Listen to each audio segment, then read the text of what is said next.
Hey guys, welcome back to the channel. Nova Bushido here. Hope you guys are doing alright and you had a Merry Christmas and soon to be Happy New Year. But today is the first of many, just going through the quizzes that we've been doing. You know, we've been doing 69 days into Wilds. Normally I just come up with these questions just on top of my head, try to do some research for my knowledge. You know, I mostly played Monster Hunter 3, 4U, Gen, World and Rise, so my knowledge is mostly from those, but I tried to branch out and look at Monster Hunter 1 and 2 from wikis and so on, and that's general knowledge of the games. But I thought this was a good place to start, so let's just start on this first question here. What does the Elder Dragon classification indicate? Now there was 4 questions here and it's quite controversial actually.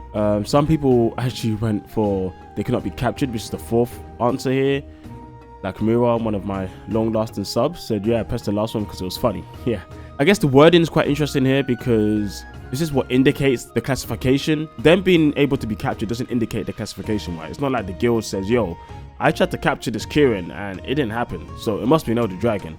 No, it's like, well, this Kirin seems to summon lightning strikes from the air and from the sky, and the whole terrain is just changing when this Kirin comes about. Like, that's where it comes from. You know, they defy the conventional ecosystems. Ecosystems can't contain them as well as they do other monsters. Now there was one person here called Matthew, who said this isn't accurate. Many Elder Dragons are shown to have specific niches in their native ecosystems. I suppose what he says here could be seen as correct. He says down here the real quick answer is Elder Dragon is a term used for monsters that fall outside of conventional classifications. So I guess I could have said that. I said they defy. That would have been a good one as well. But there were some people who actually went for the trap one instead, because I guess in game that's normally how you figure out that the monster's an Elder Dragon, right? But in actual lore, I'm on the line of this, or even what this guy says here. But I think both is fine. And then moving on to day 2, we said what monster is the target in the quest Dark Wings Dark Work. And yeah, most of you did know it. It's Gore Magala. I just like the name of this quest, Dark Wings Dark Work. And it's just a cool name, honestly. And I did say I hope people aren't cheating, because now I wasn't expecting 94% of people to know this. Actually, I expected a lot of the world folk who follow me not to know this one. Maybe I don't have as many world folk following me as I think I do. But a lot of people got this right. And I tried to also point other monsters that maybe you could see, like dark, associated with darkness, like Electrio and Fatalis. I think you could say dark, but I guess wings, probably not. When it comes to things like Deviljho, Deviljho doesn't have any wings, so dark wings doesn't make sense on Deviljho. But most of you got it right. This is great. So far, people's knowledge have been on point, which I'm proud of you guys. Honestly. Let's just go on to the next one here. Day 3. What type of monster is a Cantor and Eucanlos? Now this one, this is an old classic. Because the answer is Flying Wyverns, because it's classified as Flying Wyverns. But these guys, they don't fly. They don't have wings. They do jump, I give them that, and they jump high, but they don't fly. Naturally, normally I kind of thought maybe they were Elder Dragons, just because of how they look. But when you look at the description, you look at them, yeah, they're Flying Wyverns, you know. I'm interested that most people actually went for Brute after Flying Wyverns. I thought people would actually go more for Elder Dragons, and I'm actually surprised anyone said Fan Beast, but you know. Maybe there was some people guessing because they haven't played Monster Hunter Gen backwards, you know. There's no way to fight these monsters in the new gen.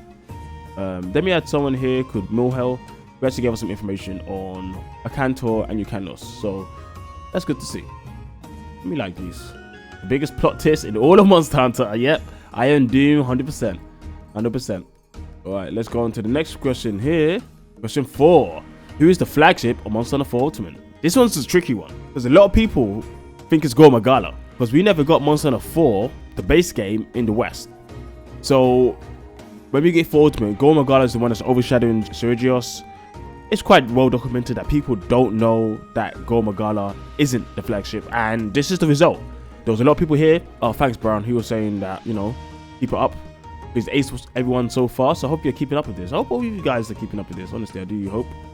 And 4 out of 4, nice. And okay, I am Doom again. Hello, my friend.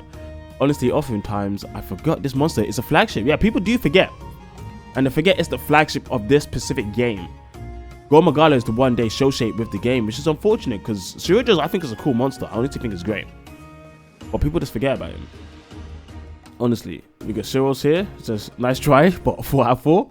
And then all the way down here, Colin says, why in the absolute heck did I answer Glavios? I am a Generations junkie. Well, obviously, Colin, you kind of look like a fraud out here. Because how could you pick Glavios, really? Really? Alright, let's go on to this next one in 5th.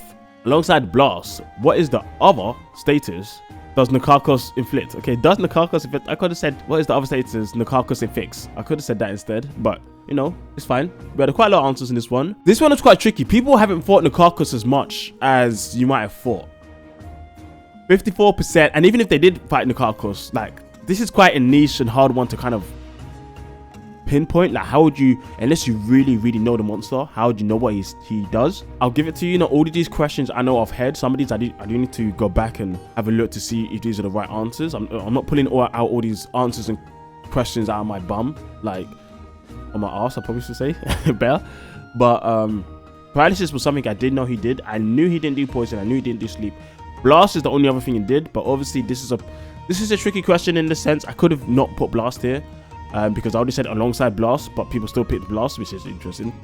Perhaps people didn't read. But yes, with the Lagiacrus head, what Nikakos does, he takes different parts of monsters. And with the Lagiacrus tentacle head, he can inflict paralysis, which is interesting. All the time I thought it was just lightning, but then once I got hit by it and it paralyzed me, I was like, wow, paralyzed, that's crazy. This one actually caught a lot of people out. People didn't know. Mira then here was saying, what about goo and the bone option, which is correct, or mucus and bone option. Well, I mean, I can't put all of these options here, obviously, and it doesn't make sense to put the options here. What I could have said is alongside mucus, bone, and blast, but it's a bit too much, you know? It's a bit too much, honestly.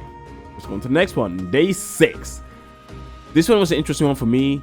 This one was actually one I've scheduled, because I've actually got a lot scheduled. I think I got them scheduled up to like maybe 20. But I thought, you know what? This one, I think it was 14, but then I moved it back to 6. I was like, this is a nice one for Christmas. And I actually really like this one. Toxic Bite, Flashing Sight. I bind my foes and poison with spite. I stretch my tail with all my might. A strike so fierce, it's quite a sight. If I fall, hold your sword tight, or greed may lead to your good night. Who am I? I love this kind of stuff, you know, these who am I things. I love these type of riddles. And yeah, Gypshaws, people got it. People really got it. And I like this quite a lot. I like that you guys know your stuff. Gypshaws is a cool monster. It's a weird monster too. People really seem to like this one, so I'm happy you guys enjoyed it because I enjoyed making it too. Honestly, a Merry Christmas to you all. Or Happy Christmas. Apparently in the UK we say Happy Christmas. I didn't know that. I guess American TV has been indoctrinating me to say Merry Christmas. Just in the explanation here, I actually wrote some extra details. He deals poison and can flash hunters for the first line. It's also the same for the second line. I stretch my tail on my mind. His tail is stretchy and can deal heavy damage. If I fall, hold your sword tight. Yeah, if you defeat him, you may want to prepare yourself because he can resurrect from the dead. And for greed may lead to your good night. He can pretend to be defeated. After a couple seconds, he comes back, flaming his body, and it does a lot of damage. Some new hunters to Monster Hunter may die in the process. That's day 6. Probably one of the best ones so far. Alright, let's go to day 7. Casalador uses tornadoes, which can inflict fire and ice blight, depending on the terrain. But there is an element he can use in many games despite any restrictions. What element is that? Now, naturally, people actually think that Kushala is an ice monster. And I don't blame you, because his armor typically gives ice resistance. His weapon has ice damage, but he's not an ice monster. The element that he actually uses quite often, literally he has access to all the time, not in every game, but in most games, is Dragon. Dragon at 8% is actually something he can use at any time. He can't use ice at any time. He doesn't actually have an ice breath per se, but if he uses ice on the ground, the tornadoes do become ice. So that's the difference between the two.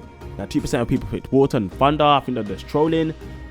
But yeah, it's quite a weird thing because there's not many games uses the movement. And in Generations, and I'm guessing in Dose as well, if it's the same as Gen, it's very, very hard to get Dragon Blighted. Like, the attack is so subtle that you don't know that it's going to Dragon Blight you until you look at your status and you're like, yo, I got Dragon Blighted.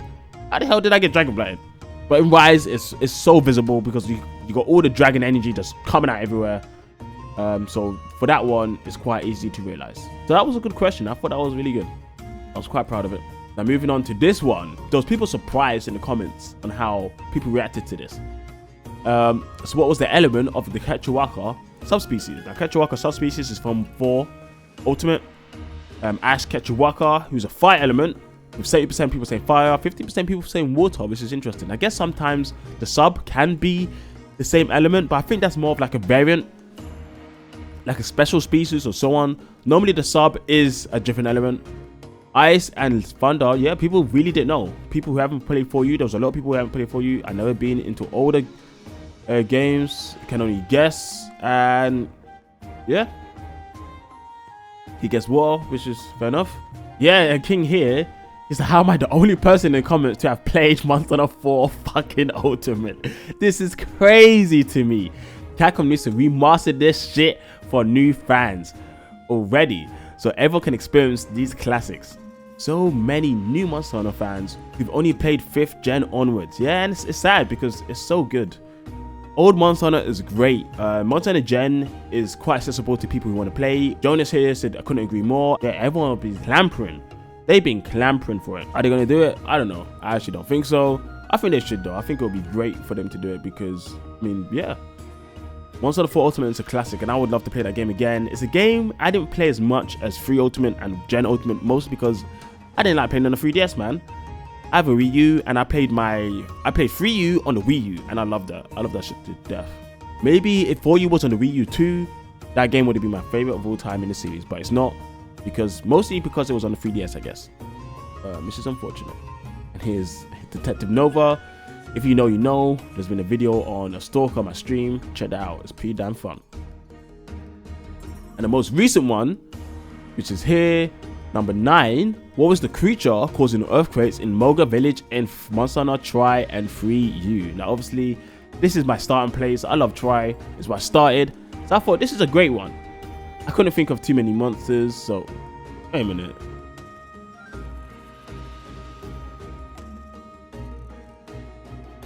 Yeah, okay, that's strange. I thought so because here I've got Lucaicus, Vitalis, Deviljho, and Sideus, but when you go to answers, okay, Vitalis actually showed up. That was the bug. That was the bug. Vitalis showed up this time. He didn't show up last time. Weird. Yeah, 91% of people said Sideus. I'm actually surprised people knew that, considering a lot of people didn't play 4U.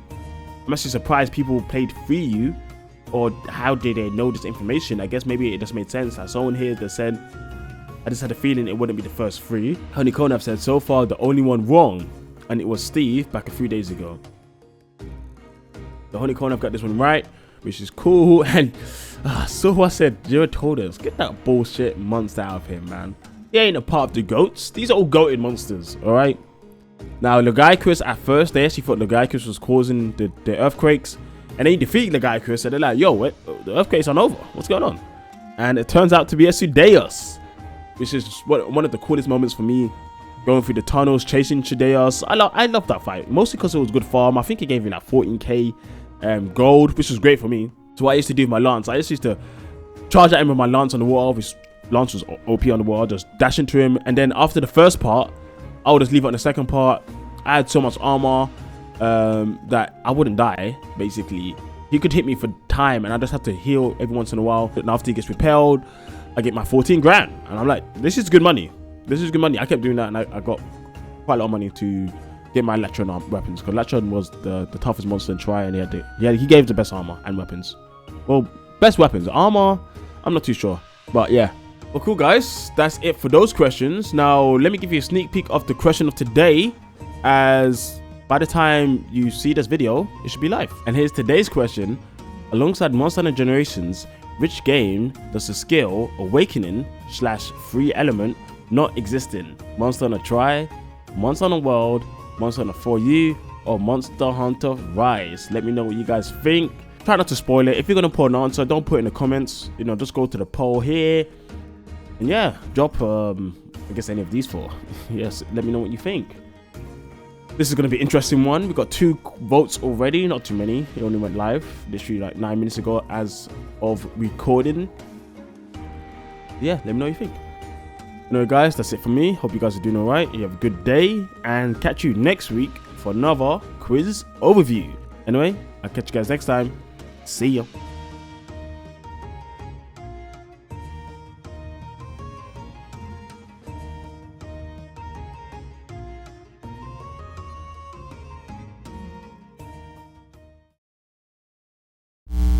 My takeover is almost complete.